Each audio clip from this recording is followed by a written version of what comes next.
all the smoke here in Smaug's cave. Sorry, guys. I smoke. Hello, everyone. Gilbert here. Welcome once again to another edition of Smaug's Vlog here on Red Dragon Model Works. Now, today I've got somebody that I think is probably one of the premier car guys out there. He knows his shit, and he needs a little bit more recognition out there. He's a hell of a painter, car builder. And he's just a pretty cool cat, man. So without further ado, I'm gonna bring on Andres Dominguez, Layin Hobbies. What's going on, Mokoso? What's up, brother? What's up, man? Sorry again. Excuse me. I'm running a little late here. I was just on the with Lou Coswell and Black Model Rifle Works, Yeah. So it kind of ran a little late because man, talking, brother. Dude, you start talking, you know how that goes, man. Yeah.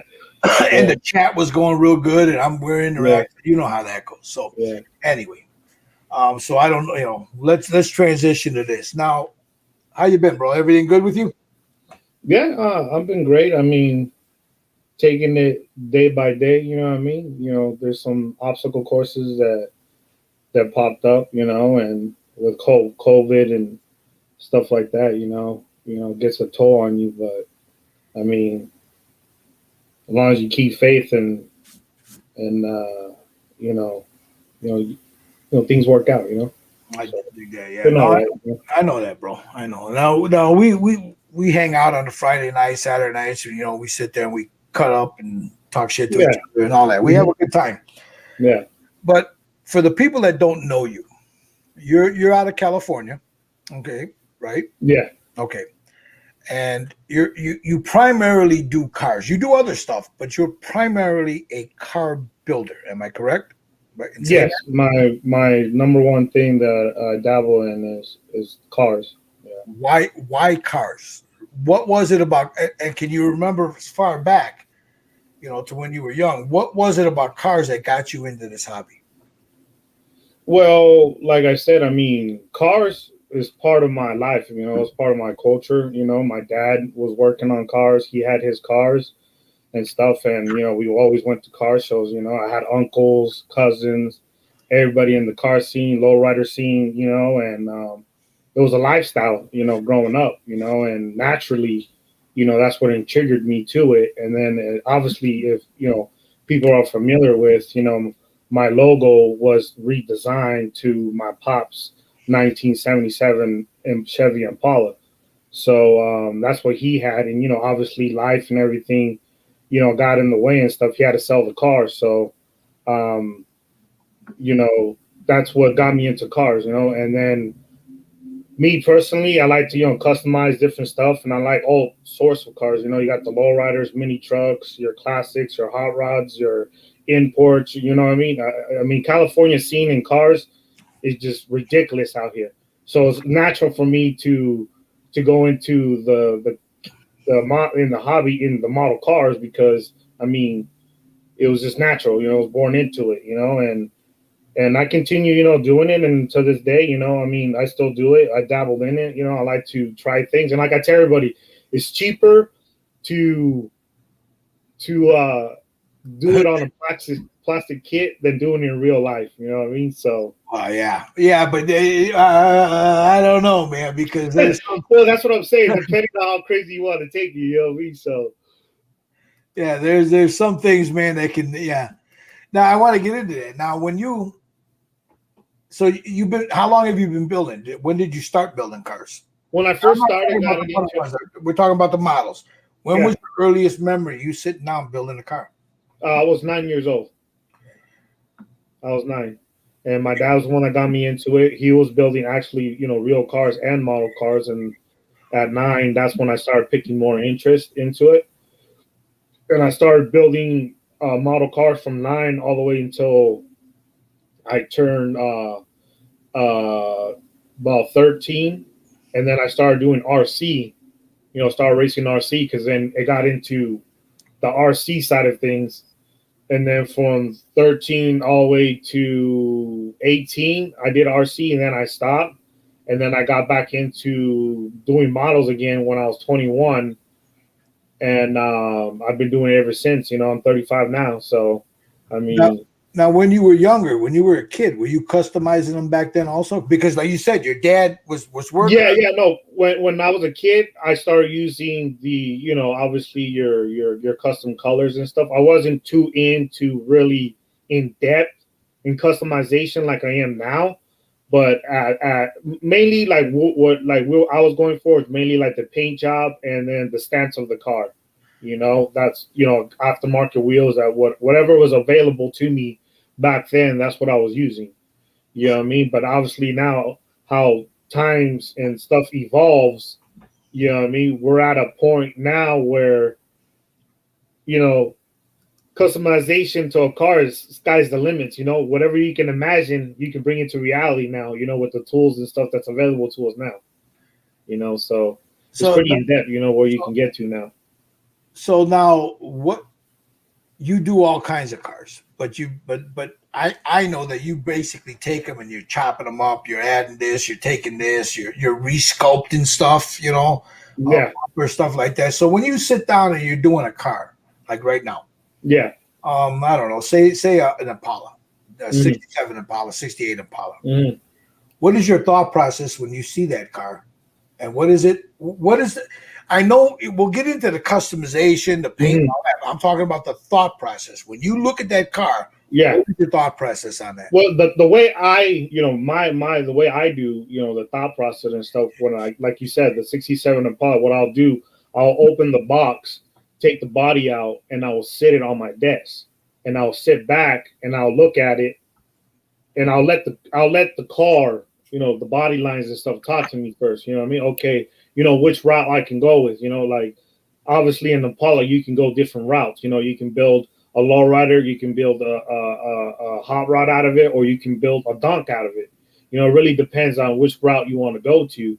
But me personally, I like to look at the car body first. I sit it on my desk and I go over it, and I start marking with the Sharpie, stuff that needs to be fixed, clean, mold lines, injection pin marks, sink marks, I go all that, and then I'll go back, and then I would, if I want to chop it, I'll start marking it. And stuff.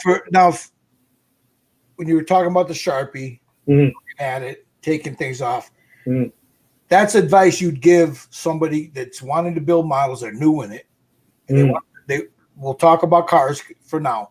They want to build a car. I've seen some really nice work. When you get up close to them, you'll see like the seam running outside the bumper. Yeah. They didn't clean the window wells really good. Yeah. Or you look up underneath, they didn't sand and buff that real good. What advice? Now that's a good advice. Sit down. Like say you're talking to your daughter. Yeah. What would you tell your daughter to do? Oh, like I said, I'll have them sit down, look at the body first, and pick out the imperfections that are in the body. You know what I mean? Because in the injection mold process, it's not a perfect body. You know what I mean? So you got to look at the imperfections.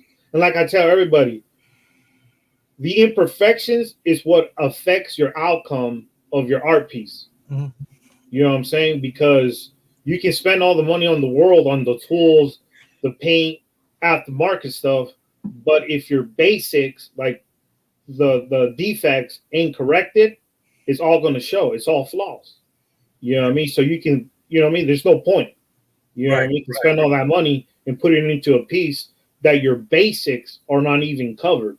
You know what I mean? So that's why I insist and I tell everybody, make sure your basics are covered. Make sure your basics, go over it, recheck it. You know what I mean? Because that, in the outcome of your overall piece, that really affects the way the car is going to look. Yeah, I mean, things are going to fit. That's the first look you see. You see the body. You can hide things up underneath, you know, but you're not going to be able to hide what's on that body. Yeah. So now, okay, you did all that. Now you're getting ready to prep this body for primer, for paint. Well, how after you've all the imperfections on there, I know what I do. I'll take it and I'll sand down the body, you know, before I prime it. I sand it down. so I got a tooth for my primer to bite into. And do you do that? And I know what you're gonna say, and we're gonna shock some people. Yeah.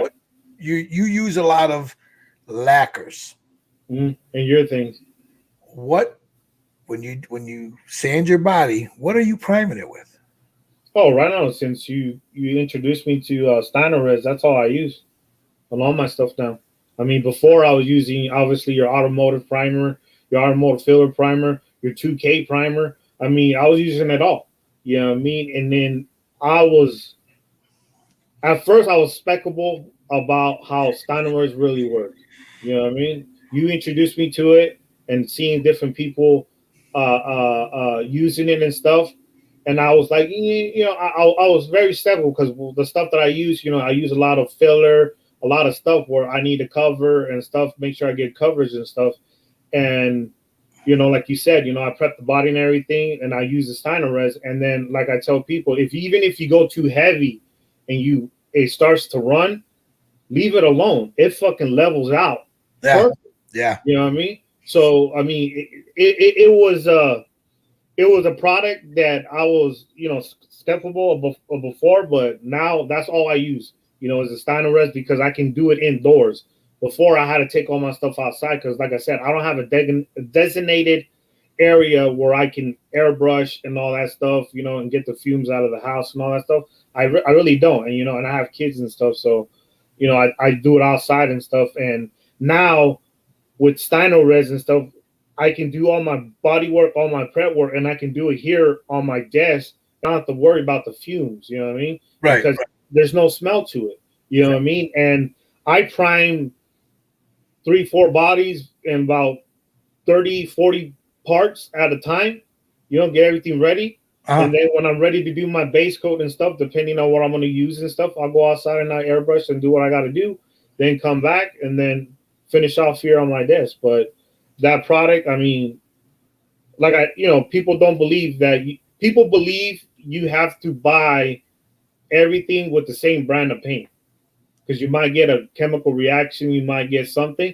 And I haven't, like I said, I haven't got any chemical reaction, no wrinkles. I have my paint never peeled off, from taping and stuff, never peeled off of the Steiner Res. I mean, it's a very, very good product. I highly recommend it. You know what I mean? And like I said, I made that transition. Yeah. That's all I use. And I will never look back. I'll never go back. What's the favorite top coat you like using? Paint-wise. Paint-wise, I use House of Color. Now, I know you use their candies, their metallic. Their candies, their pearls, their flakes. I mean, their clear coats. I mean, it's just a phenomenal product. And I also like how it's very easy for you to intermix with their line, and you can come up with your own colors and your own effects. Yeah. You know what I mean? It's very easy. What are you top coating your stuff with? The clear coat? Yeah. 2K clear. I use the their House of Color, their show finish clear. That's what I use. And once you're done with the clear, what's your process to buff it up and shine it up and get any imperfections? Like say orange peel, because you know what, you're using an airbrush, you're gonna get orange peel. I don't care who you are. It might not look like a dried up orange, but if you look closely at it, there is some orange peel on there. Yeah. So how do you get all that out?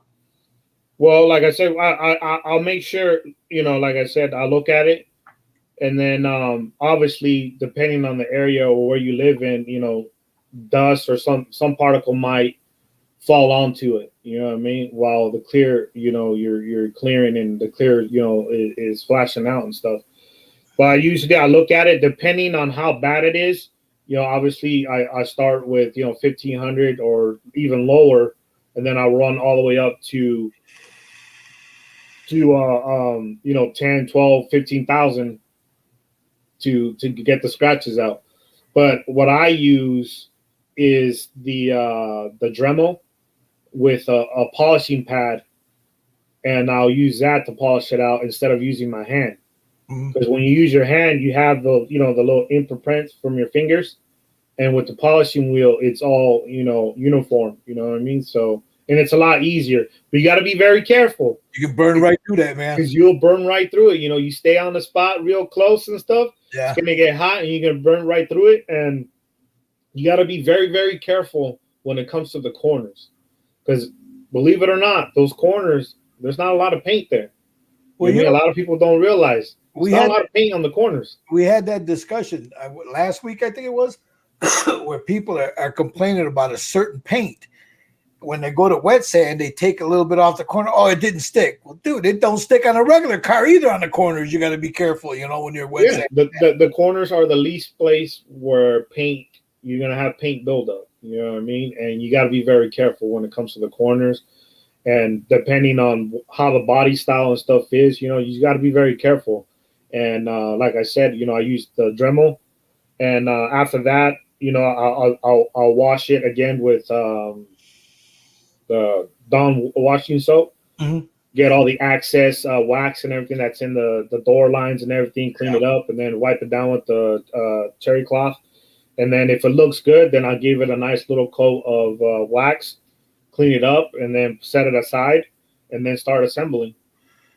Now, what about the actual frame, stuff like, the axles and all that? When you go to chopping them up, you're doing a lot of scratch building there. See, that's the one thing that I've never gotten into, was lowering, chopping, all that stuff, to bring a car down or up or whatever. Now, you're using styrene when you do that, of course. Are you using aftermarket parts on that, or are you cutting your own? No, when it comes to lowering the suspension and stuff, I usually use what the kit comes with. And usually, depending on the effect and everything that you want to get, I'll snip down like the axles and stuff, and then I'll make a C-notch to the frame and make the axle sit a lot lower into the frame. Okay. You know what I mean? And sometimes when you do that, you got to modify your interior, your floor pan, to compensate the wheel and the axle. I was just about to ask you that. You got to go into that, because if you're lowering or raising or lowering, whatever, if you're bringing that axle up, that brings the drive shaft up. So you have to go ahead and do all that. The tunnel, everything, yeah. And even, do you have to go especially with the drive shaft, do you have to go all the way to the engine and you have to figure out a way to bring that up a little bit or not? Oh, sometimes some kits come where when you lower the back axle and stuff, the drive shaft clears to the engine. But there's some kits that there's no room, where you got to make a tunnel from the engine all the way out back to compensate for the axle to go through. You know what I mean? And obviously, depending on how far and how in depth you want to go to, some people, just like I said, glue the axle to the frame. They don't put all the suspension parts to it and slam it to the ground. And their overall look to the art piece is what you see body-wise. Right. The customization of the body and how it sits. That's what they're going for.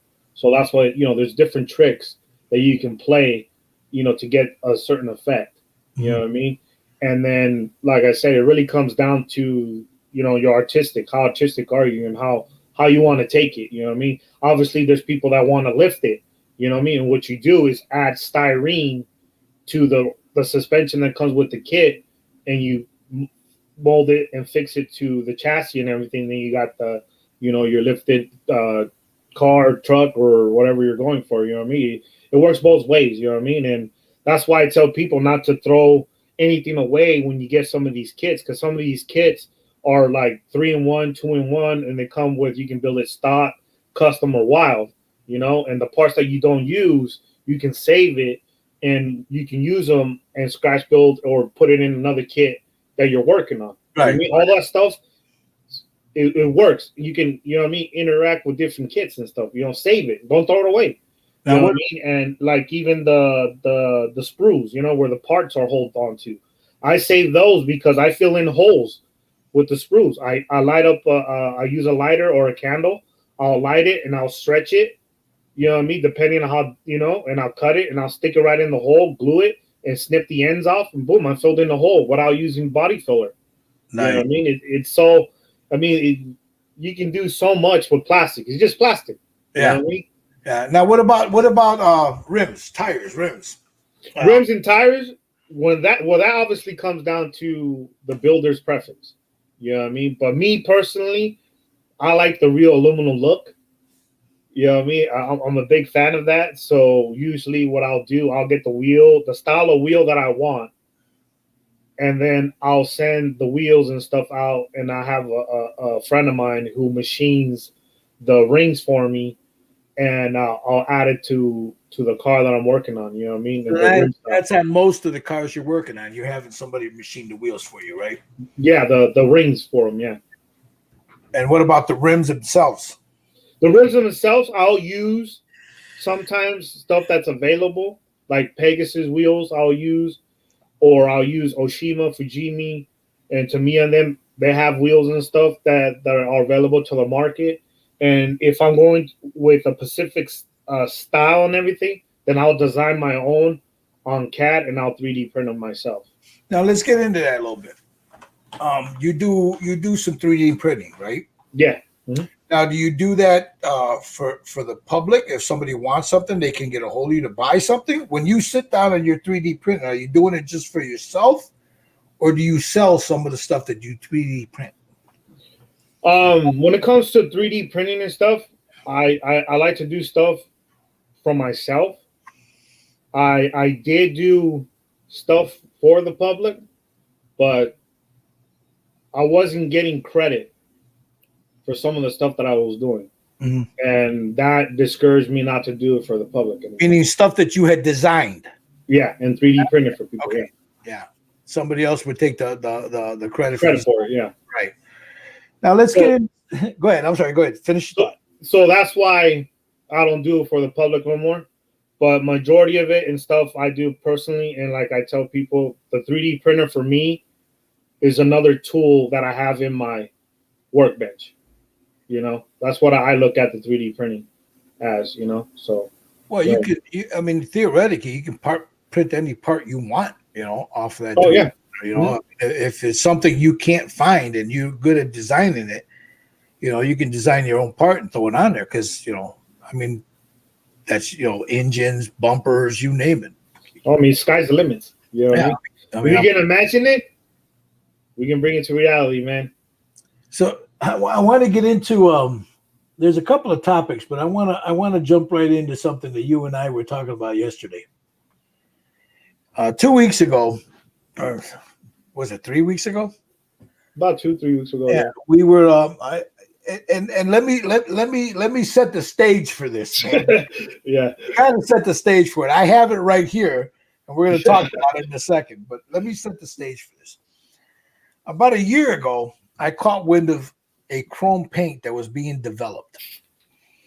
I know who the artist that developed it is because I follow some of. I used to follow some of it. I still do on Instagram. Follow his work. You know, it's a culture hustle. You know, Stuart Sample.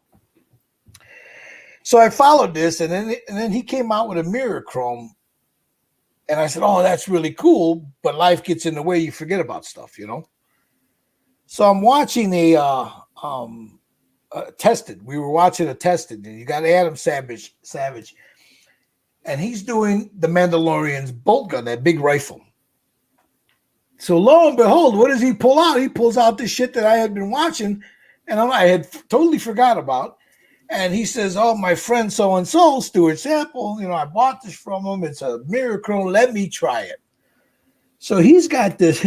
If anybody has ever watched Adam Savage play, he paints with some really shitty brushes, you know.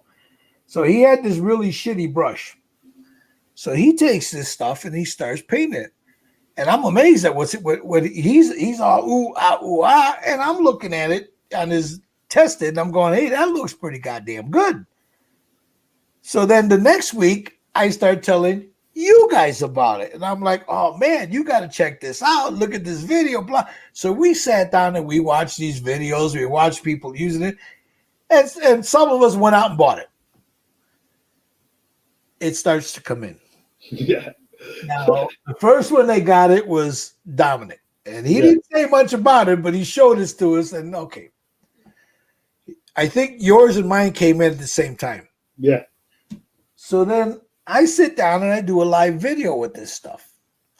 And I'm doing it the way he's doing it, the way Adam Savage is doing it. Yeah. Only I made a mistake. When you lay this stuff down, you got to go in one motion and stop. You can't go. The painter in me wanted to go back and fill in the brush strokes. No. So I do this. I'm doing it live, so you're seeing it. My enthusiasm just go. So now I'm getting ready to throw this shit in the bin. And I said, well, let me try airbrushing it. And I'm doing it again live. So I start to airbrush it. Nah. This is the result that I got. This right here is the brushed on with the brush. Yeah. That piece right there is Molotov pen. Mm-hmm. This over here, these two pieces over here were the airbrushing. Now, is it shiny? You fucking right, it's shiny. Does it look like that goddamn jelly bean and everything else he was painting? No. Yeah. So that, that kind of soured me on it. And then you got your hands on it. Yeah. So now let's talk about that. Now the floor is yours, brother. I mean, for what we saw on the video and stuff, and seeing what he did with the jelly bean and stuff, it was impressive. It was very impressive. You know what I mean? And you're like, oh man, the artistic side of you takes over. Oh man, that look good. I'm doing bumpers, doing wheels, doing all that stuff. But me actually using the product. Oh, hold on. Before you get there, because I want to set the stage for this.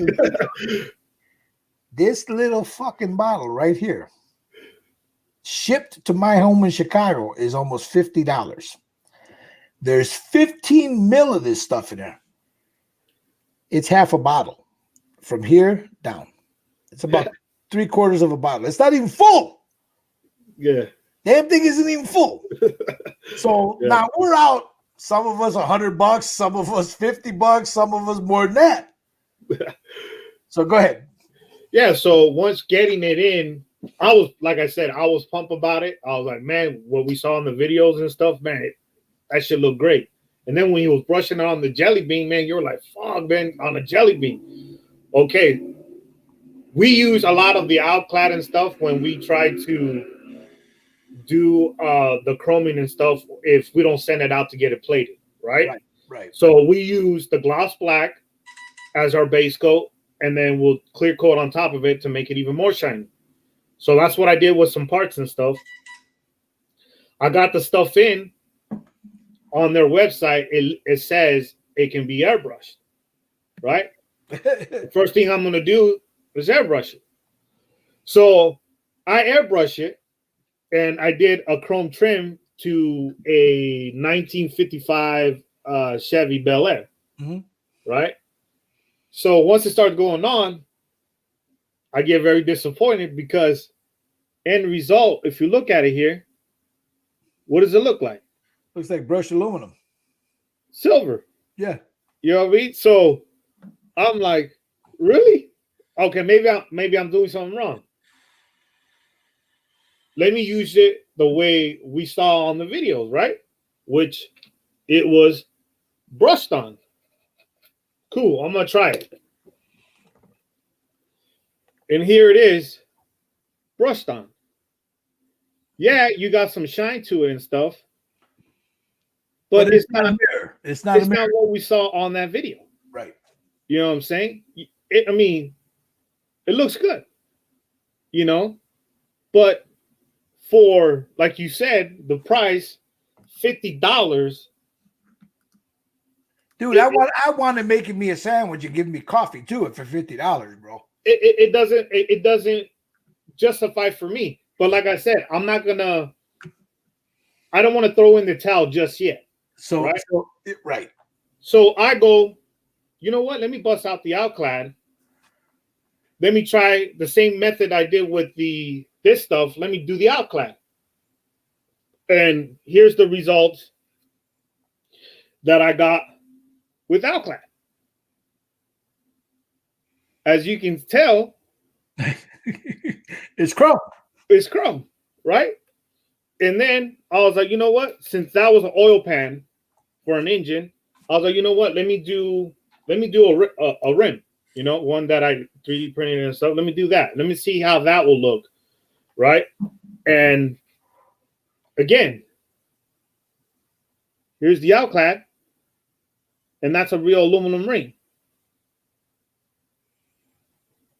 right? So I figured, not gonna throw in the towel yet. Let me try the same thing, that mirror paint stuff. Let me do it on the wheel.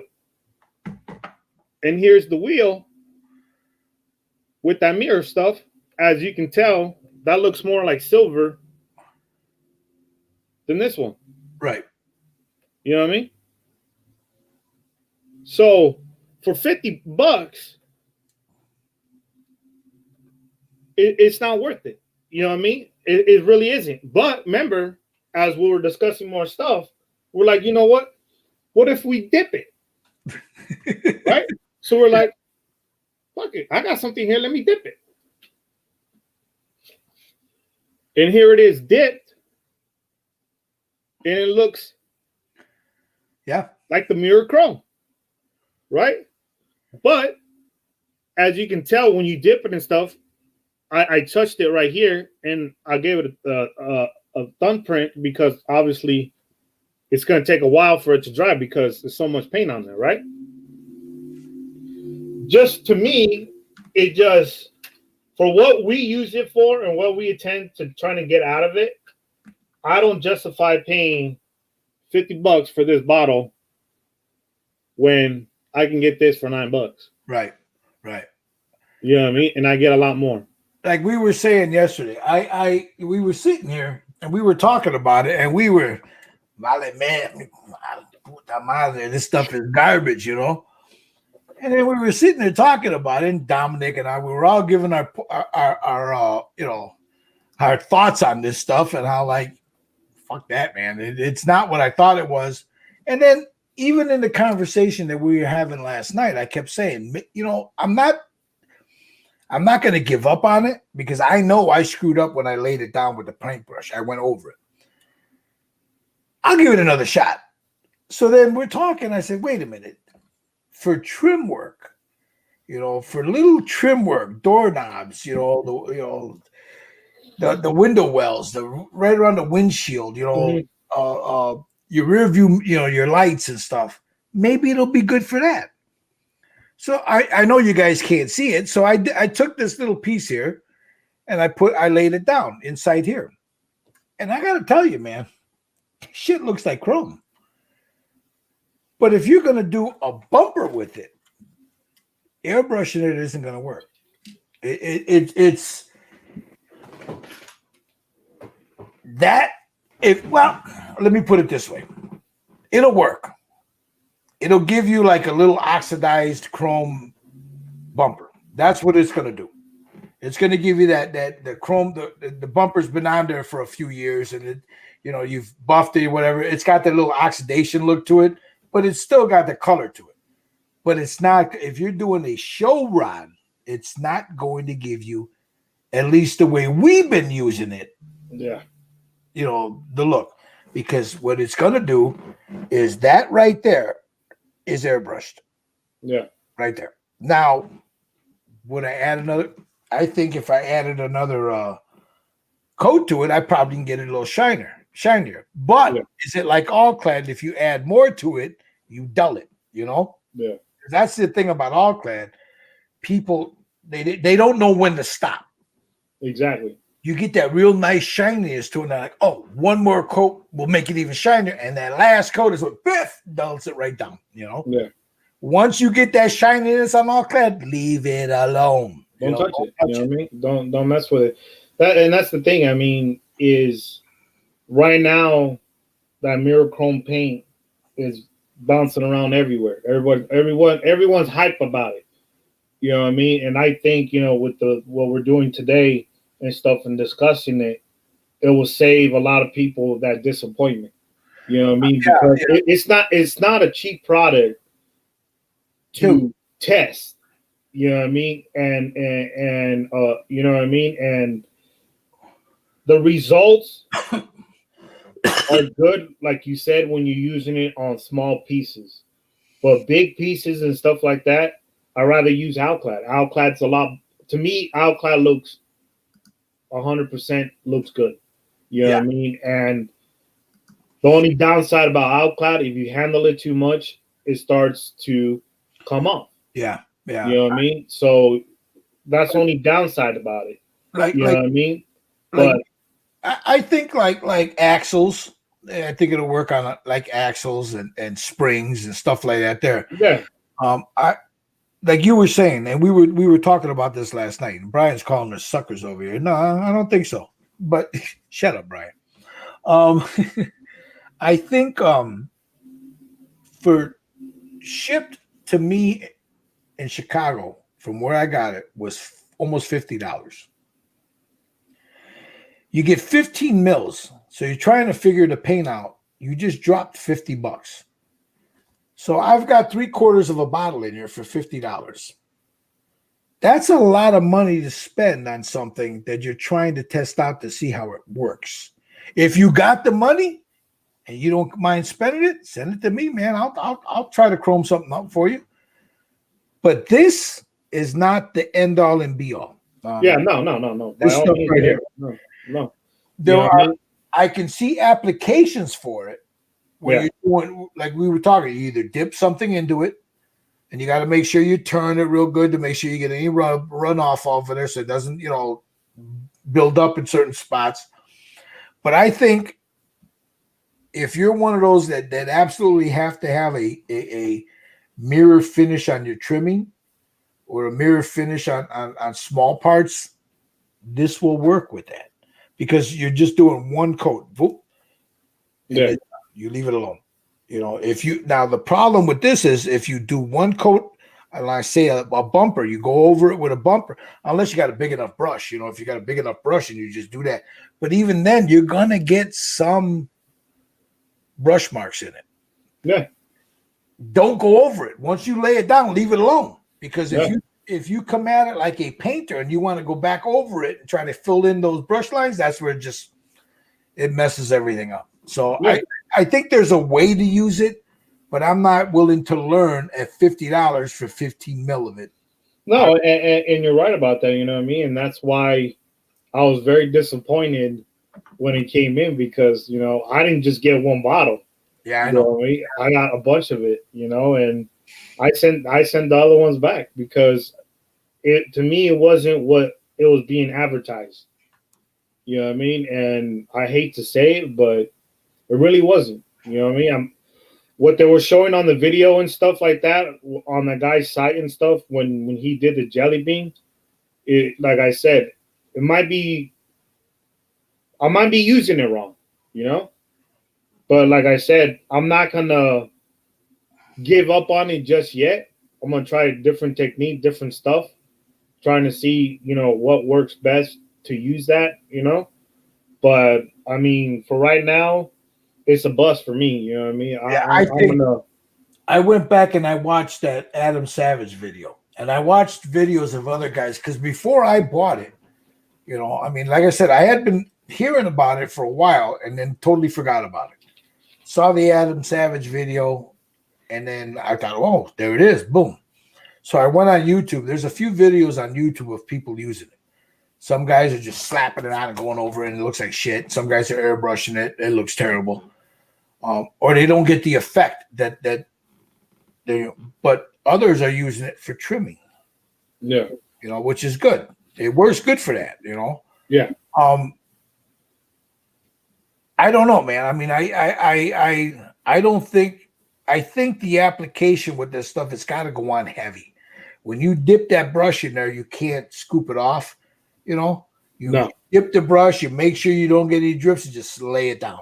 Yeah. I think, I honestly, and maybe I should do it now just to see if that works. I'll try it right now. I'll get a brush and I'll just lay it down heavy, and that's another $5 I just spent, on the brush there. Yeah, that's what I'm saying. It's let me get a brush here real quick. It's an interesting product, you know what I mean? Well, it's if you can get it to do anywhere near what it says it can do, dude, you know, I mean, will I keep buying it for $50 a pop? I don't think so. You know, not for what I use it for. You maybe, you know, but me personally, no.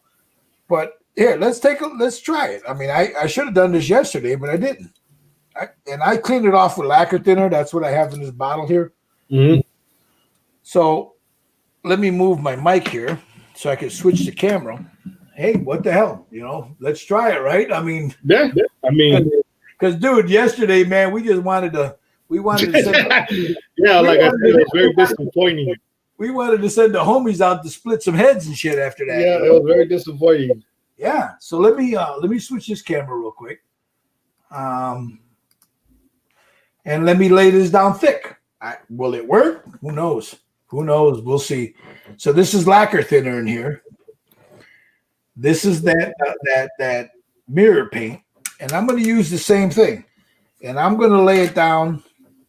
You don't need a primer with this stuff. You can put it on bare plastic. You can put it on glass. You know, I've seen it done.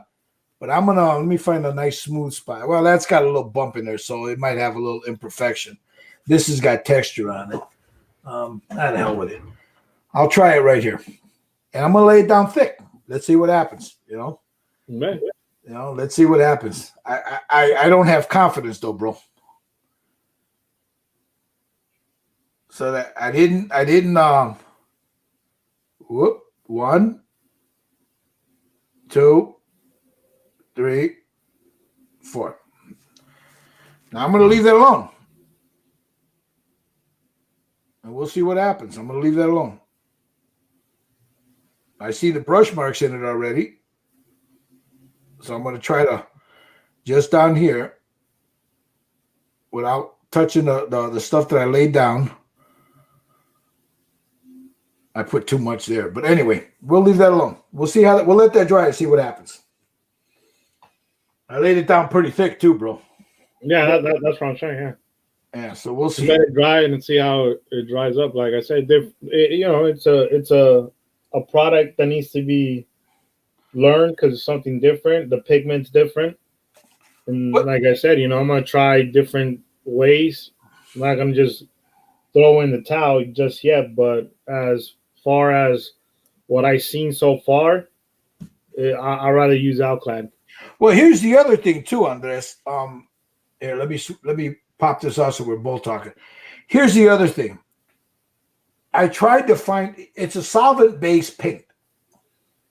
And that's what, he says it's solvent-based. It's on the website, it says it's solvent-based, but it doesn't tell you what the solvent-based paint is. Yeah. So is it a lacquer? I don't know, man. I mean, it could it be a lacquer? Who knows? Now, let me clean that. I just want to get it out of this brush. But while this is drying, and like I said, I put a little bit too much on one side.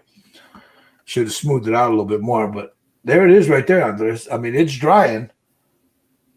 Yeah, see how it looks when it's fully dry. But like I said, that's what I'm saying. It really comes down to what we're going to use it on, what to put it on, what techniques work for it, and really experiment, with it, Yeah, that's that for me. I mean, it's a lot brighter than the airbrush, of course. It's not dry yet, so I'm gonna let it dry. But I think, like we were saying, for me, at $50 a pop, I don't want to have to sit down and have to learn how to use it, and then I got to order a bottle. It's gonna take another week to come in, Yeah. So the Alclad, I think, will work just as well. If you did order this stuff, don't throw it out, guys. Use it for your trimming. It's great for trimming. It does here. Now let me. I'll show you what the trimming looks like. I should have left the camera there for a second. I'll show you what the trimming looks like. I don't know if you can see it, but right there, it's against a white background. So there's the trimming. Come on, you damn it! I don't want to focus. But there's the trimming. So I think it, for the trimming, like we were talking about yesterday, and this is nah, man. It's not dry, but there it is, right there. Yeah. You know. Yeah, I mean, like I said, it's a really learning curve with that product, you know what I mean? But as far as now, if you can get your stuff to go out and to get plated and stuff, as you saw the results that I've been getting with Outclad, I mean, there's no going back, for me, because I think I mastered the effect good with Outclad. Like I said, the only thing I don't like is not durable. That's the only bad part about it. Yeah. I think a lot of us in the hobby, and myself included, I mean, when I saw it, I was like, ooh. And then I went on YouTube and I started watching people that were using it. They were like, ooh. And I'm watching them use it. But I didn't watch them use it on a bumper. I watched them use it on trimming. I watched them use it on little things. Yeah. There's that's and your my enthusiasm of, man, we want so bad to have a good chrome paint. That's Yeah, I mean, that's something that we've been hoping for, us car guys, where we don't have to look for a plater, to send our stuff to. That's something that is highly desirable. You know what I mean? And seeing those videos and stuff, like I said, our artistic side of us gets excited because we're like, man, I can use it on this, I can use it on that, I can do this, I can do that, and you get very excited about things. You know what I mean? Because your artistic side. You know what I mean? So you're like, man, I'm gonna jump on it right away. I want to test it out for myself. I want to see how it works out and stuff. So you're all hyped about it, and then when you get it, you start using it, and then I'm using it as how I'm using Outclad because I know what kind of effect I can get out of Outclad, right? Right. So I was like, I'm gonna use it that way because I already mastered that, right? But when I started seeing that I wasn't getting the same effect, I was Outclad. I was like, you know what? Obviously, you got to use this product a different way, right? It's just for me, for the price point that it's at, I don't recommend it for people to use it on the stuff because like I said, it's a 15. It says it's a 15 ml bottle. It's not a full bottle. Yeah. It's like a little over a half of a bottle. You know what I mean? Yeah. It's not a full bottle, and like I said, you're paying the price tag that you're paying is pretty hefty. Yeah. Now, I said, I found another thing that is 3 stages. You got your base coat, your chrome, and your clear.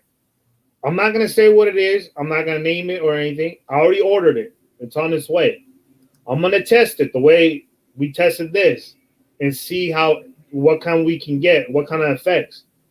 And if I see I can get good results, then I'll share it on the Styrene Syndicate Red Dragon. Yeah. And let people, you know what I mean? Because I don't want to get people excited, like how we got excited about this mirror paint, and then get disappointed when we receive it. Yeah. You know what I mean? So that's why I did it live. I wanted to show the reaction, of how this stuff worked. I wanted it done live. Now, that being said, I don't think it's a total loss. Like I said, you can use it for trimming. You can use it for door handles. You can use it for, I don't know, springs, stuff like that there. But if you think you're going to pick this stuff up and shoot it out of an airbrush and you get an automatic bumper that looks like it's shiny chrome, never going to happen. No. And don't take my word for it. Look online. There's a few videos out there where people are shooting this to an airbrush and they're like, no. The guy says you can. Yeah, you can shoot it to an airbrush. It's beautiful. Cleans out of your airbrush real good, all that stuff. The particles on it are micro small. But it's not going to give you, you're not out of an airbrush, you are not going to get that. No. It's not going to happen. And the way we paint, you're probably not going to get it on a bumper or dashboard or whatever, or rims. Now Dominic said he's going to try rims.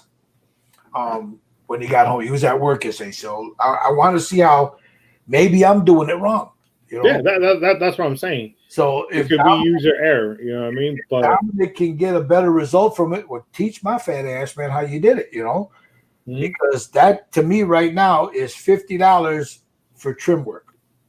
Yeah, and I can use Ushi powder to get that, and I've got tons of that shit here, or bare metal foil, yeah.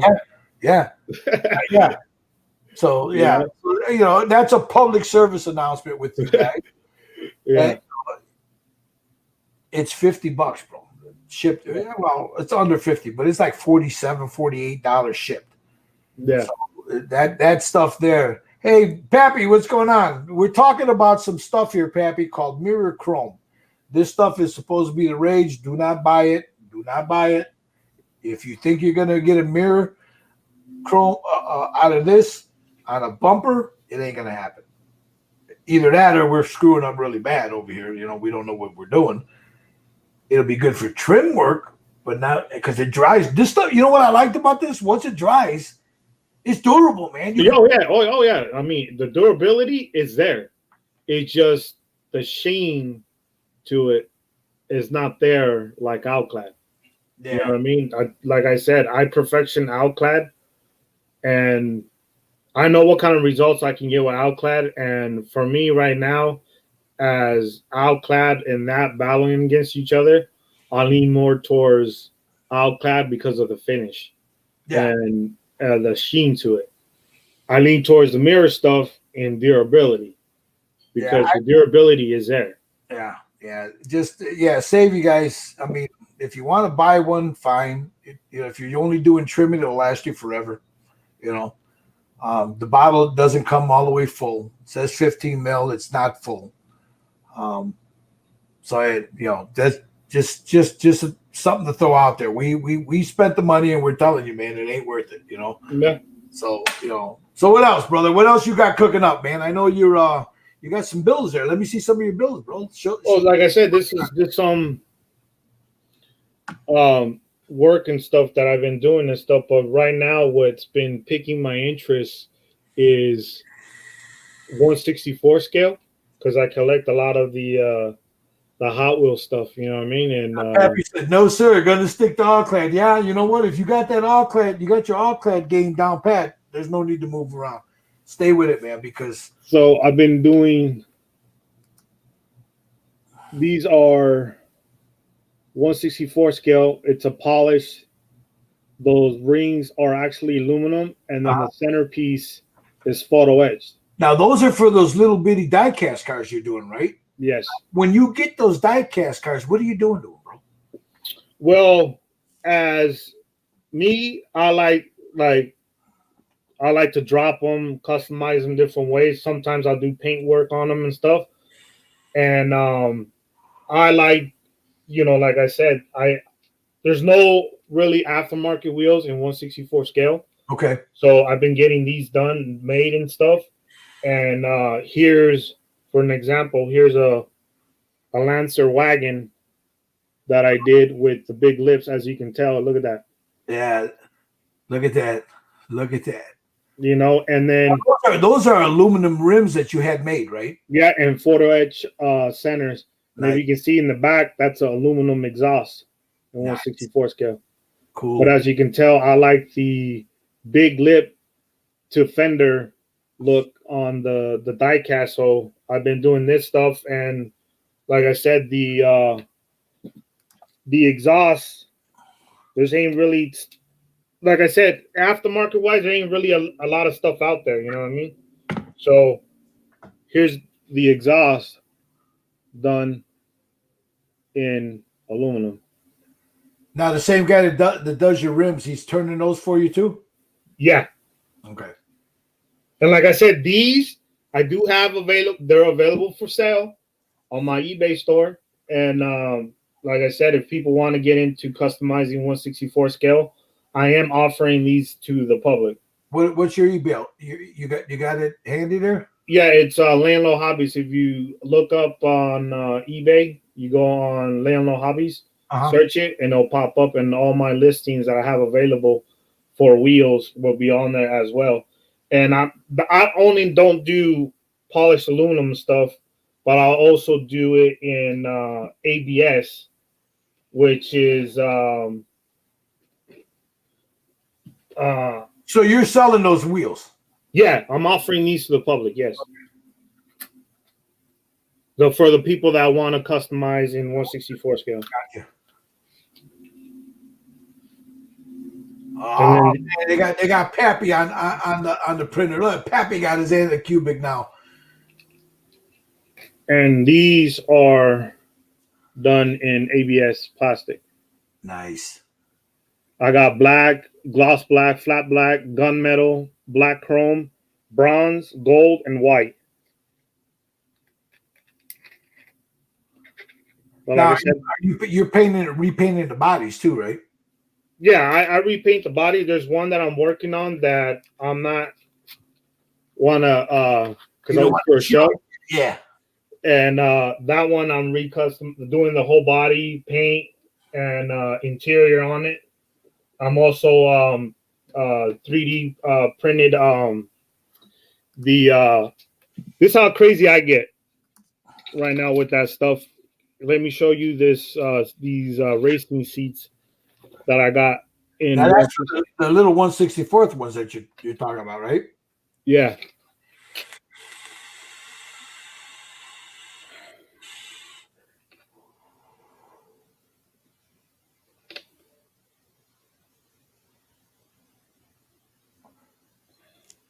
Oh, look at that. Now, are you offering those to the public too yet? Or no, not yet. Not yet. This is like I said, I'm working on some custom project, and that's like I said, that's real photo etch buckles and everything too. Nice. You know what I mean? Like I said, there's certain stuff that I like to mess with and stuff, and usually if I get a lot of interest, then I'll offer it to the public. You know what I mean? There's been a lot of people offering, interest on the wheels and stuff to do the Hot Wheels, because believe it or not, it's a very popular industry, and there's a lot of collectors, a lot of customizers. I see a lot of them on Instagram doing it as well and stuff. You know what I mean? And like I said, it just the different types of builds. Like there's a little scooter from C1 models. You know what I mean? That's all Alclad work. All the chrome on that is Alclad. All Alclad. Man, that little bitty scooter. Look at that little thing, man. You know what I mean? And that's, like I said, little different things that I like to dabble in, when it comes to the car stuff, you know what I mean? And it just, like I said, you're here in California, bro, the car culture is so crazy. You get so inspired by things and you want to try it and stuff. And, you go out there and you get inspired every day. So you come back home, oh man, you're going to grab this kit and stuff. And there's some times where my wife will actually pick the colors and stuff. Ah, cool. Cool. And like I did this pink bomb. And when I first sprayed it, I was like, oh, because it looked like Pepto Bismol just threw up all over it, when it wasn't clear coated and stuff. But now, this is one of my wife's favorite pieces, and she has it at work on her desk, and that's all Alclad work, you know what I mean? Nothing's been sent out to get plated, Now you redid that body a little bit, didn't you? Yeah. Mm-hmm. I took the center post out from the section there of the body. Uh-huh. I took the post out because I wanted just to have that sleek look. Yeah. You know what I mean? And then this visor is from a 1941 Revell's Chevy pickup. Uh-huh. And then these spotlights I got from the one of the Galaxy kits, those the 47 Fleet Lines. Uh-huh. And the white walls on that is Steiner's white primer. I was going to ask you, what do you use for that? That white is really good. Yeah, that's what I mean. I don't know what it is about their white primer, but it gave me that really deep white, fat white wall look to the car. So you got any other of your builds in front of you there? I got this Nissan, and then this one is a mint green. Ah, look at that. And those are machine aluminum barrels. And then you got the U jelly. You jelly. On that shit. But like I said, this is all aluminum lip, big lip, you know. And I tried to. That's House of Color paint, right? This one is actually is I don't know if you heard that company from out of Spain, Gravity Color. Gravity, yeah. Yeah, that's Gravity. How do you like that Gravity paint? I like it. The only thing is their like especially this one, their the coverage is very light, you know. So I recommend at least getting 2 bottles. Build up the color.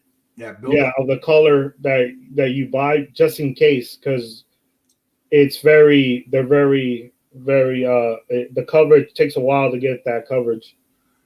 So now, I know you've done a few other things, I think, other than cars, right?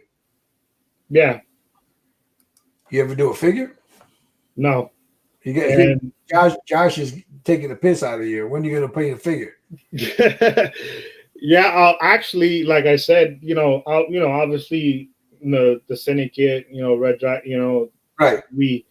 We've been conversating back and forth, and like I said, when I saw you that one weekend when you were doing that Baby Yoda, you know what I mean, it just blew my mind how you showed us the picture of what you were trying to go after, and then what you showed, what you accomplished from going off that picture blew my mind, you know what I mean? And I was, I'm at the point now where I want to see, as where my skill set is now, how I'll do if I dabble in the figure world. Right. You know what I mean? Because I'm always learning. Like I tell everybody, I'm always learning. I'm willing to learn. Not only do I watch other people do it, but I also read books of stuff that piques my interest. You know what I mean? And right now, like I said, watching you, my interest is peeking over to do a figure. You know what I mean? And obviously, my good buddy, Hobby Man Mike, he's like, just paint a figure, and he goes, and if it don't look right, don't matter. Grab another one or print another one, 3D print one, and start. You know what I mean? And he just told me, pick up a paintbrush and paint, and just paint. You know what? That's the best advice for anyone. And when people ask me the same thing, I say, just grab something. It could be, I don't know, something you're not really, fond of, but use it as a test mule and just paint. That's the only way you're going to learn how to do it. And don't think you have to airbrush everything. Yeah. You watched me with the Baby Yoda. Yeah. I airbrushed the head. Mm-hmm. I shot the body. And then I went in with a brush. Yeah. I mean, you're going to need a brush somewhere down the line, especially for something that damn big. I wouldn't recommend you starting on something that big. You got a printer, you do something about that big. Yeah, that's what right now my interest, like right now, my main focus right now is to finish some stuff for that big show that's coming here in California in August. And as soon as I'm done with those, my focus is going to go to starting to learn how to do a figure. You know what I mean? Because I want to improve my skill set. You know what I mean? Not only on doing cars, but I also like to try other things. Because I know with figure stuff and other stuff. Mike says he just wants to laugh at you when you mess it up. You know what I mean? And I just want, to see, because I feel more at ease and stuff now, because like I said, hanging out with you and all the other guys, if I have a question or if I have something that's, keeping me for trying something, I can come to you guys for advice or help. Well, You know see, what I mean? And you guys answer, that makes me to my. I want to talk about a little bit about the Facebook community. With all the groups and stuff that are out there, and like I was telling Luke earlier, when I was on his show earlier today, that all groups, you're not going to fit in every group. No. Find a group that you fit in with, and you got people in there that'll inspire you. There's, like just paint, painting, building, whatever, And if you got a question, there's people in that group. Like yesterday, when I was talking to Michael about that building the boat, Yeah. just talking to him, he started showing us those Viking ships, and that makes me so much want to build one. But I also know if I have a problem, I can shoot him a message, say, "Hey, Mike, can you give me a hand here?" Yeah. I'm kind of screwed up here. I don't know what to do. So I want to get into that about these, because look, here's the thing that nobody likes to talk about in the community: the drama, the drama, the egos. Yeah. Some people won't share their knowledge. That's okay. That's up to them. This group doesn't like that group. Whatever. What's your take on that, Andres? Well, I mean, just like anything, you know what I mean? There's always going to be a sour apple out there that's going to say stuff or say, that's not a way to run a business or something, Right. So me personally, since I started putting my stuff out there and stuff, you get criticism and stuff, but I don't pay attention to the negativity. You know what I mean? Because if you answer and respond to the negativity or the drama, they win because they get in a reaction out of you. You know what I'm saying? Yeah. So I rather not respond or say anything or draw them that attention, because that's all they're looking for is attention. You know what I mean? And honestly, in the community, I'm not, there's a lot of it out there. You know what I mean?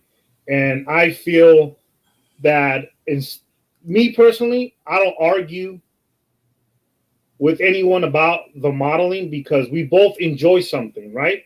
So why are we going to sit here and argue and bitter about something we both enjoy? It makes no sense. You know what I'm saying? And then now I just don't focus on the negativity anymore. Like I told you, I'm looking at stuff differently now. And just like in anything that we do, any work field or anything that you're in, there's always that one sour apple that comes around and brings negativity.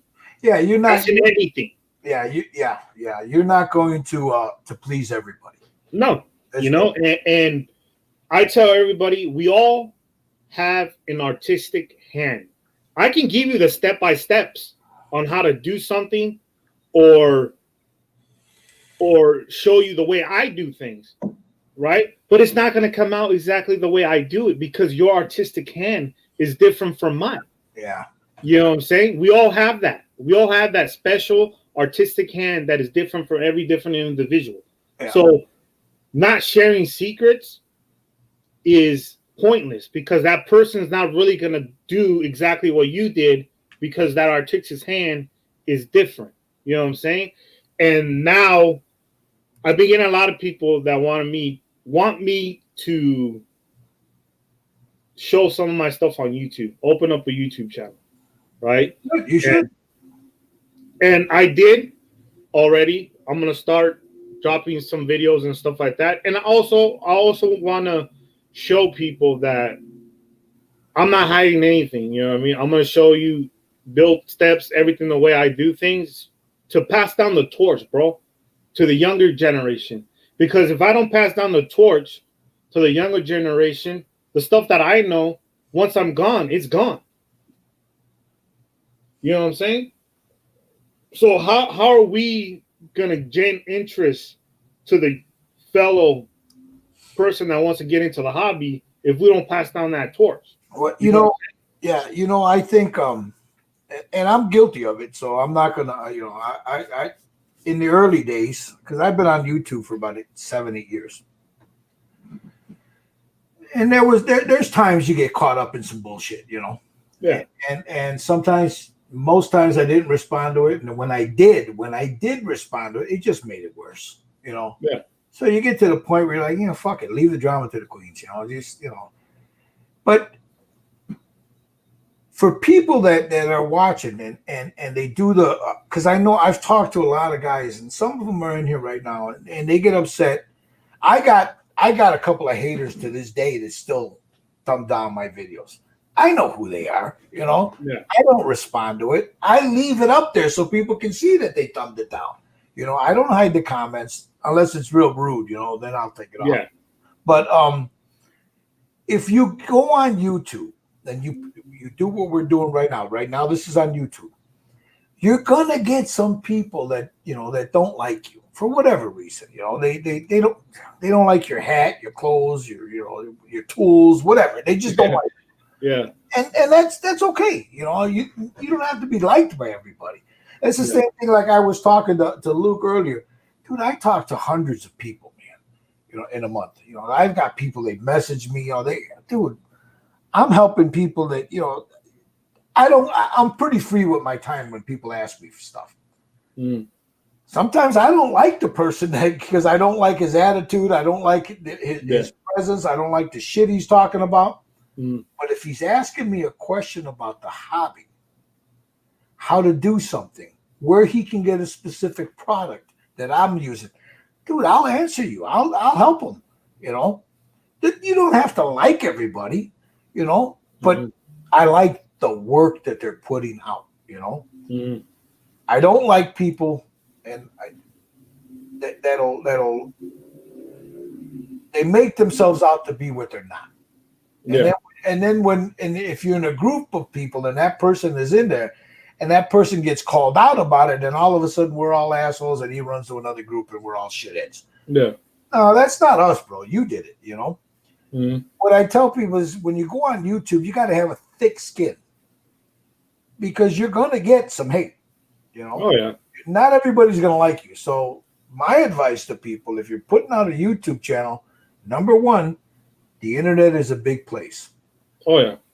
It's a big universe. Number two, you got keyboard warriors. They will say things to you on YouTube that they would never say to you in front of your face. Happens all the time. And you know what? That's okay. That's life.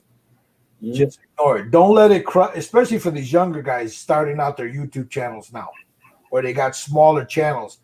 Don't let it crush your enthusiasm for your channel. Yeah, or discourage you from producing more videos. You know what I mean? I think that's the big thing now where a lot of them get discouraged, don't want to put the work out there no more. You know what I mean? Because they don't see the positive side of things. They see more of the negative side of things. You know what I mean? And now, like I said, the platform that you started over there in Starry Syndicate and stuff, and the group of guys that are in there and stuff, just gets to show you what when a group of well-minded people get together, how the discussions and stuff go, how ideas start bouncing off one another, or you know what I mean, and you get inspired by that. You know what I mean? I used to get inspired by watching a lot of the OG guys that used to have their channels out there. They used to upload. They used to, do stuff. You know what I mean? Because it inspired me when you get that builder's block. When you lose the mojo. You know what I mean? You go out there, try to surf to get you out of that funk. You know what I mean? And like, there's times where you sit here and you just a blank. It's a blank. And you're like, man. And then when you go to for instance, Starring Cynic or any other groups that are on Facebook or Instagram or whatever, you get to see what other people who have the same interest in you, what they're creating. And when COVID hit, we didn't have shows to go to anymore. All we did was stay home and build. Yeah. And the internet, like Facebook groups, Instagram, and all that stuff let us communicate with one another and get to see what people were producing while we were in lockdown. Yeah. You know what I mean? And Yeah. now, you know, how everything's starting to open up and stuff, people are excited to go out and actually see that art piece that someone created at home in person. Yeah. Because seeing it in a photograph doesn't give you what the actual art piece is Oh, exactly. when you see it in person, because it's two different things. You know what I'm saying? And that's why, like I said, having groups and stuff like that. And like I tell people, if you're nervous, you have some type of question, you know, just ask. You know what I mean? And you might get turned down by certain people, or you might get told off by certain people, but don't let that discourage you from asking for help. Because we all started somewhere. Yeah. You know what I mean? We all didn't get to this level overnight. You know, we all progress as we continue building. And as we continue building, we improve our tools to go with our skill level. Yeah. See, like when it comes to like the inspiration part, I'm not a car guy. Mm-hmm. I like painting them. Mm-hmm. And we were talking about the other day, that yesterday. I mean, I in the grand scheme of things, building a car, I'm not talking about painting it, I'm talking about building it, is relatively easy. Yeah. If you're going box stock. Mm-hmm. If you're going box stock, it's relative. Even if you're going curbside, even better. You know, it's relatively easy. The paint work now, you got to have a little bit of skill there to make it look good. But those are skills that you can build up. Yeah. So I enjoy the painting. I don't enjoy the building, you know. But it's cars, because that's not my thing. But when I need to be inspired, you know, in a car build, I watch videos, or I talk to people that do it. I'll watch you. I'll talk to you. I'll talk to Dominic. You know, I talk to other car builders. Pappy, I watch his, you know, Fred Henry, I watch his videos, you know, watch a bunch of other car guys. And I'm watching what they're doing. I'm like, oh man, that looks good. That looks good. And then the juices start flowing, you know. And these people are approachable. You can go to them and say, hey man, unless of course they're doing one that for a show, they'll tell you what they did after it's done in show route. And I can I can understand that, you know. That's oh yeah, like, you know, there's the competitive side of it is where us car guys, we like to keep a secret before we hit the show tables. Well, and that's understandable, because you're showing it, you know, like I guess the Nationals are coming up, right? And well, like I said, right now there's a good friend of mine. It's called Dedicated Magazine, and they started a magazine for us car guys, and they're hosting a super show in August 14th here in California. It's going to be hopefully one of the big events that we have this year.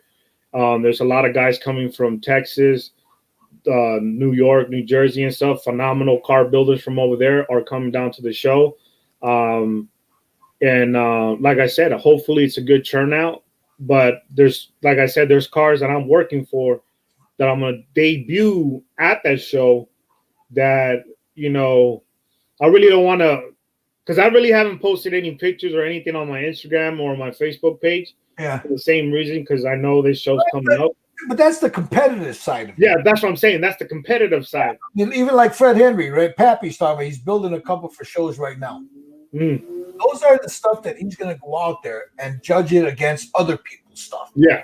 So that's the competitive side of it. You know, if you ask him a certain technique, or a certain technique, or me, or whatever, but I'm talking about cars in general. Most guys on YouTube, you know, that we know will tell you, "Hey, this is what I did." Like we were talking, like you mentioned earlier. I can show you what I did, but it's up to you to execute it. Yeah, your artistic end. Yeah, I mean, whether you're skilled in your artistic eye, it's up to you to do it.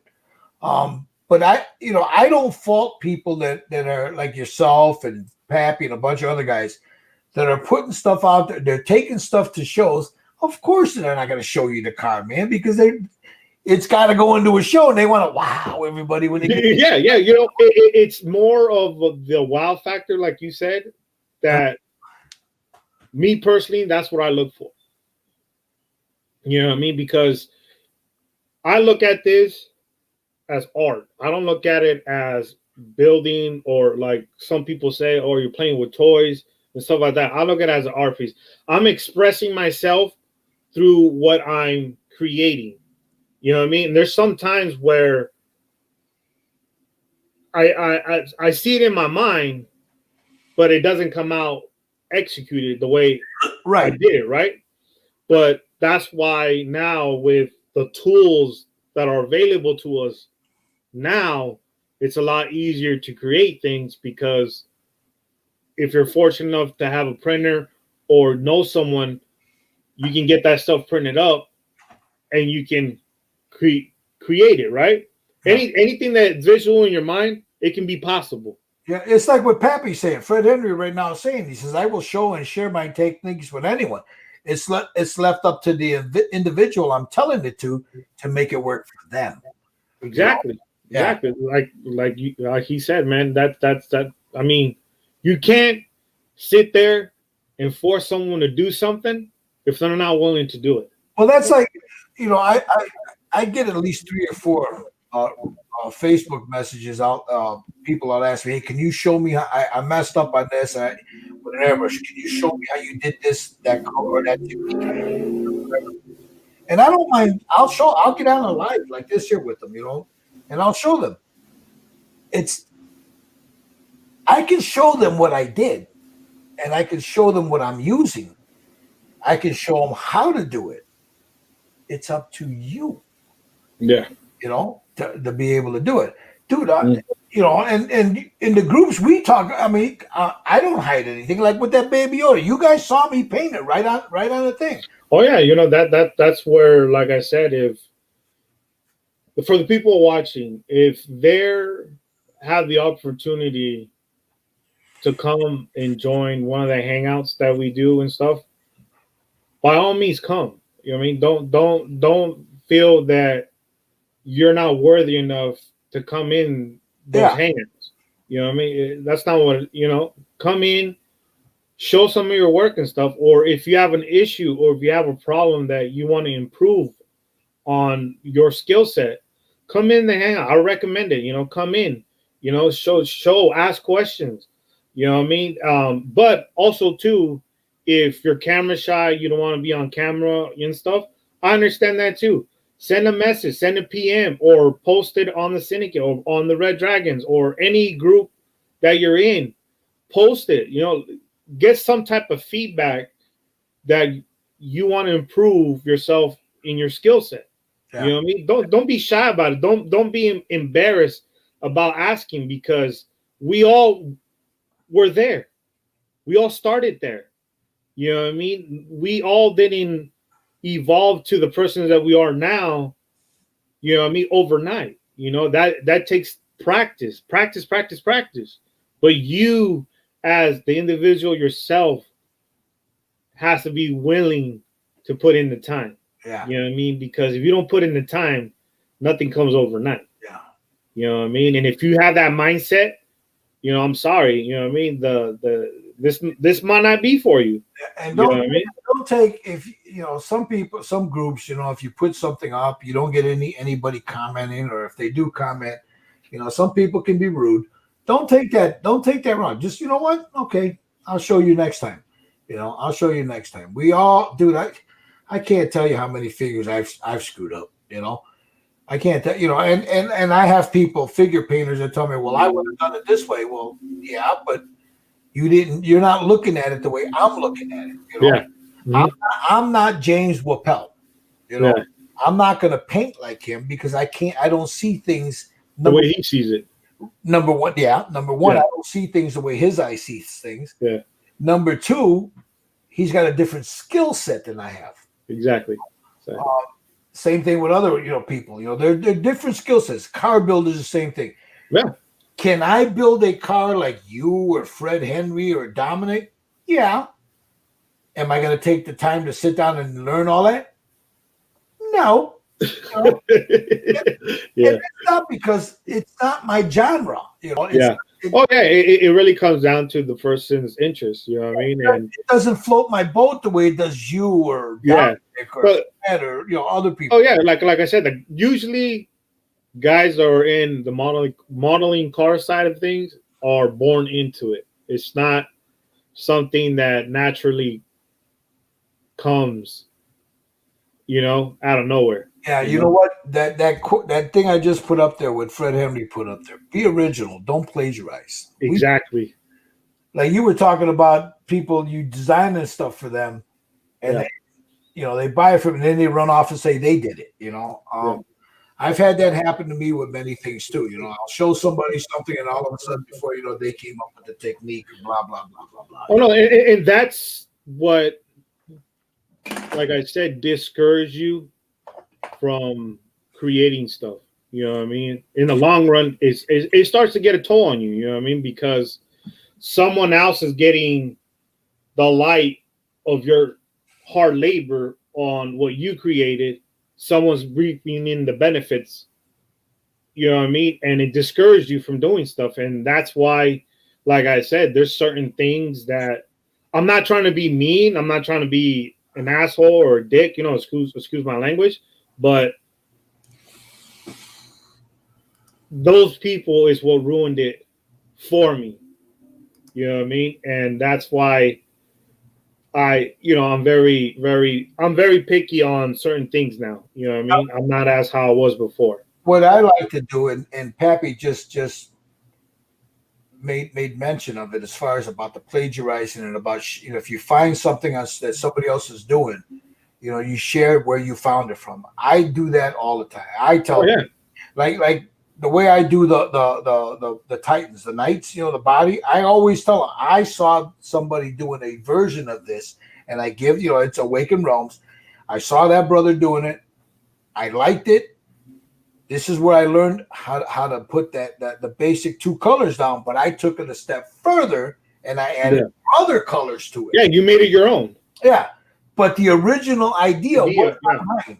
The same thing with the original idea for that Jesus. Shoot, dude, I learned how to make that back in the 85. I don't remember where I picked it up from, but I didn't come up with that formula. I just refined it to work for me. I've seen people, I slammed this car and blah blah, and I came up with that. And then you go and you look at videos and like there's 30 guys doing the same thing. Dude, just get it. It's not going to hurt you. It doesn't make you less of an artist or a builder if you share. Look, I saw so and so doing this. I liked what he did. Damn, that was cool. So I tried it. Yeah. And then that's how you get the wheel moving, Yeah, the ball rolling. Yeah. You're totally right. Just like I was telling you, like people ask me and stuff, and I tell them, you're the one that turned me into the Steiner Res. You know what I mean? Me being over there and stuff, and talking with you guys over there, it's what got made me transition to that. Yeah. You know what I mean? But I always get, like I said, when I hear things or I find things and stuff like that, I always like giving credit to the original creator. You know what I mean? Because I didn't come up with it. Just like, for instance, our good friend Mike, he perfectioned the 3D world. Yeah. You know what I mean? You know what I mean? He took something and he perfectioned it where it works. You know what I mean? And people don't get the same results. You know what I'm saying? What he can do, But like I said, you have a question, you have something to ask, willing to answer yourself. When I have a question, when I asked you, you're willing to answer. Everybody's willing to answer. You know what I mean? That's where, like I said, if you want to improve in certain part of your skill set, don't be afraid to ask. You know what I mean? Because like I said, we all started in that position that you were in. You know what I mean? And like Josh, when he made a video saying that instead of bringing in the drama and addressing the drama, how about you shout out someone that you enjoy their work, or vice versa, instead of talking about the drama. You know what I mean? We used to do that years ago when people would make a video. They do the shout out videos. I know Brian, Atomic Dog, used to do it. he'd have a day where he just a bunch of builders that he was following that he'd find. I mean, he would put them up before the dummy. And I hope he's watching. The dummy closed his channel and lost all that content. You know. But he used to do that. You know, we all did it in one form or another. I think we need to get back to that. You know, because and that's what we were talking about with this medium that we're doing here. Mm-hmm. You know, we were doing this 8 years ago. You know, bringing people, and then, you know, you have the hangouts. You bring somebody in, you interview them, and then that kind of went away for a while, and now it's coming back. You know, and then I was doing them. The figure guys were doing them, and then I walked away for a while. Josh picked it up. You got Luke. You got a bunch of other guys doing it. It's a great thing because you're bringing people out there that normally do not have the YouTube exposure. You know. And you're like, look, I enjoy this man's work. You know, I talk to this cat. You know, he gives me ideas. I give him ideas, but I enjoy this person's work. Let me show you what this man can do. You know, and then that's how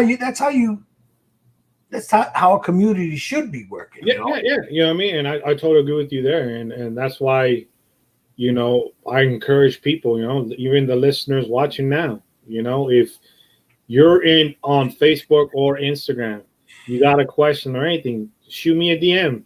You know, my DMs are always open. You know, if I can help you with something, I'm willing to show. You know what I mean? Because I have nothing to hide. You know what I mean? I want to pass down the torch. I don't know, man. Be careful, cabron. You be getting them like I do, man. 2, 3, 4 o'clock in the morning, man. You know? Yeah, no, you know what I mean? But like I said, you know, reasonable, you know what I mean? I would like to pass down the torch to fellow builders and stuff, and have them come out of their shell. You know what I mean? Don't believe it or not, I was nervous all heck when I started coming around the hangouts and stuff. You know what I mean? Because I wasn't used to being on camera. You know what I mean? And as you continue stuff, you build friendships with these guys and stuff. You know what I mean? And you know, whenever the hangouts, whatever, you're like, man, I can't wait for the week to go so I can jump in and let them know, oh, look what I bought, or look what I tried, or check this out, or look what you know what I mean? You get excited and you get to, like I said, you know, you bounce ideas one another off of each other and stuff. And, you know, we'll go from there. You know what I mean? But like I said, I started my YouTube channel already. You know, if you search it and stuff, I have no videos on there right now. Working on some stuff right now. I'm doing some editing and stuff, but as soon as you know, you guys will see it there when it goes live. Yeah, I was thinking about it, and I think we talked about it 2 weeks ago with the old school modelers, you know, the car builders, because that's basically how I ended up watching YouTube videos on this, watching car modelers, you know. Because there was a lot of them back then, you know, and there's still a lot of them now, but that's how I got into you know, watching YouTube videos on modeling. And then you find the sci-fi guys and you find all that. But it was the car guys that I found first, you know. Mm-hmm. And it was just cool to watch them cut the door, you know, putting the hinges in a hood and a trunk, you know, dropping this, raising this, adding different springs in there, you know. It was really cool to watch that. I hear people say, "Oh, the hobby's dying." I said, "No, it's not. It's evolving."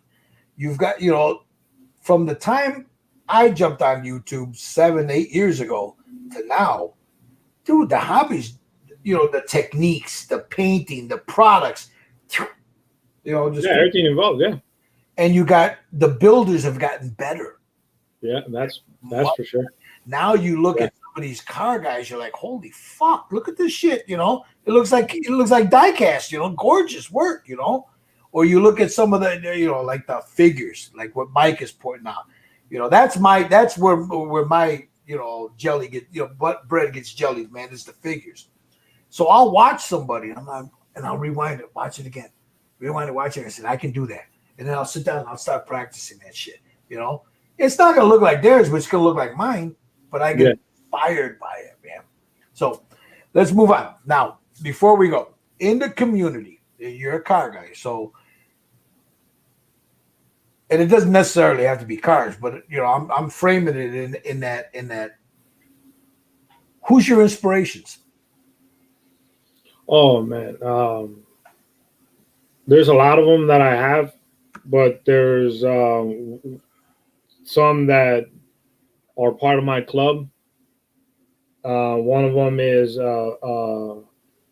Roger Chavez, who unfortunately passed. He was really crazy when it came to cutting up cars. Was he the one that did the lowriders with the motors and everything?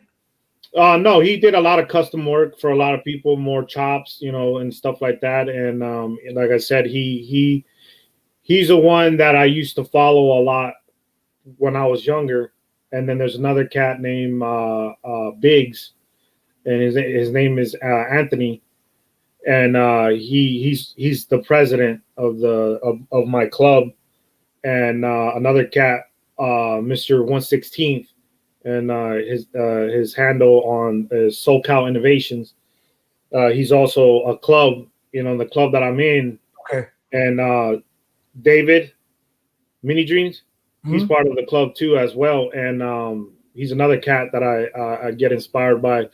But I used to follow that club when I was young. When I used to go to the shows with my pops, that was the club that used to walk in 30 members deep to a show.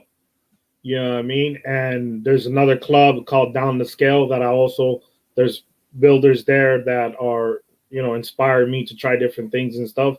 But those are the clubs, the two main clubs here in California that used to bring inspiration to me. You know what I mean? Like Fred said there, George Romo's Vision 124. That's another cat. Yeah. That is crazy on what he does, and he's back in New Jersey and stuff, and he has his club out there called Drivers Field out there. He's going to be here for that big show in August. Look at my says this is Captain Geach and the Shrimp Shack Shooters. You know what I mean? Those are the inspired guys who inspired me to get better. You know what I mean? Because they're the ones who's laid the platform for us youngsters, you know, because obviously they're older and stuff, and they laid the foundation, and they always told me to improve, get my quality, get my basics, get my stuff perfect before I start evolving to the aluminum photo etch and all that stuff, because I can have all that stuff, but it can look like garbage. Yeah, because you don't know how to work it. Exactly. You know what I mean? And that's where, like I said, my inspiration comes from. And like I said, unfortunately, we lost a lot of good car modelers that were guys that I like to follow and getting inspiration from. And I wish that, like I said, they get more of a spotlight on where it started from, because they were very talented individuals that are fortunately gone. You know what I mean? That us and new generation don't have really exposure to them, because there's a lot of people who are not.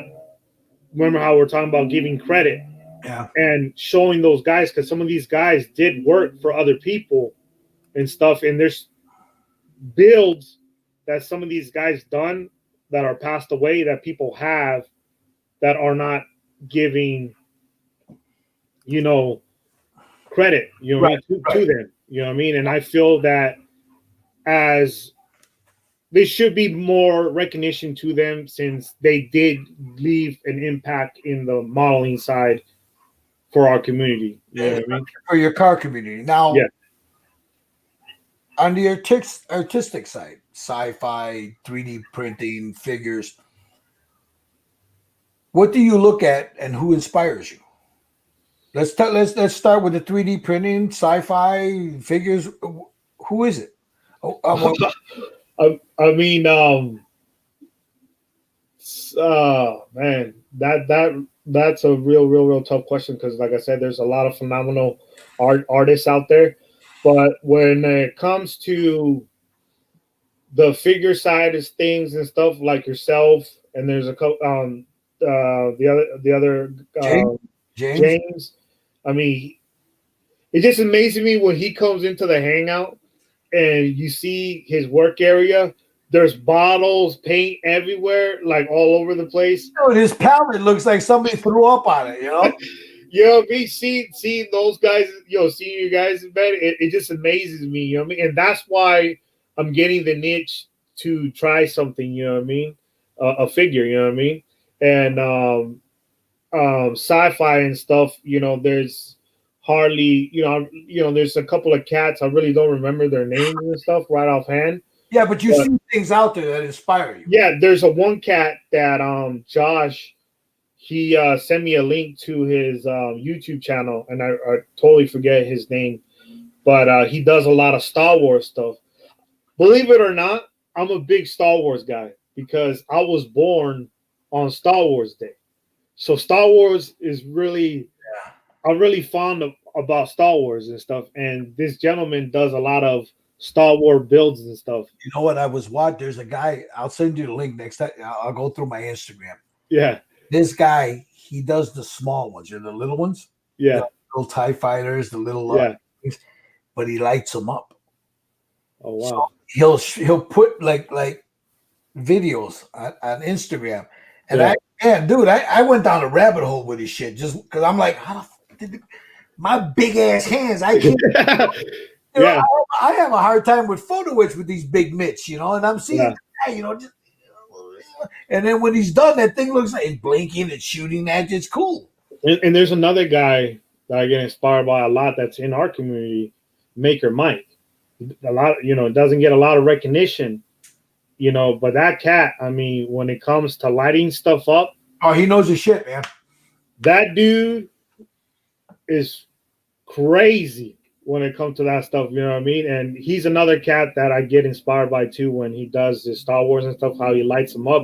And there's sometimes he has it in sequence. He'll do this and he'll do a different function or light up different, you know what I mean? He's another one that, like I said, that doesn't get a lot of exposure out there, but he's another cat that really inspires me is Maker Mike when it comes to the Star Wars and the lighting stuff. I mean, that cat knows his stuff when it comes to that stuff. And like I said, I can't wait to see some of his future stuff that he's working on, man, because he inspires me a lot.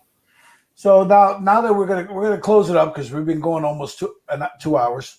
So it's 1 hour and 42 minutes, and I don't want to bore everybody. They're gonna get tired of listening to this talk. What would you say to the community now, as far as your community, the car builder guys? What you're seeing out there, and the work you're seeing out there, people on YouTube, Instagram, Facebook, what would you like to see in the community, in your car community?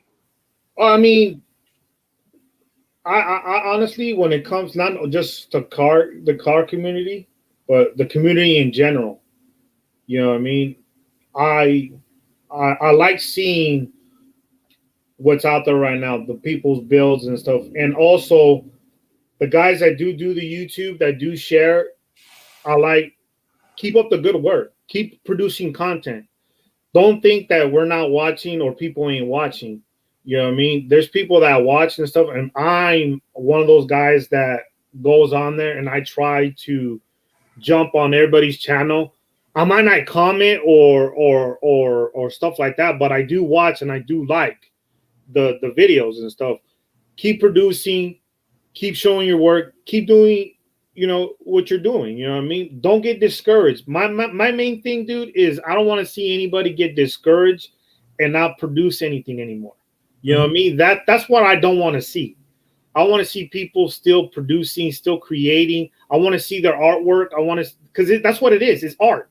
You know what I mean? A lot of people might not identify it as artwork. You know what I mean? But that's the way I look at it. You know what I mean? Keep producing. And also, like, even the community, let's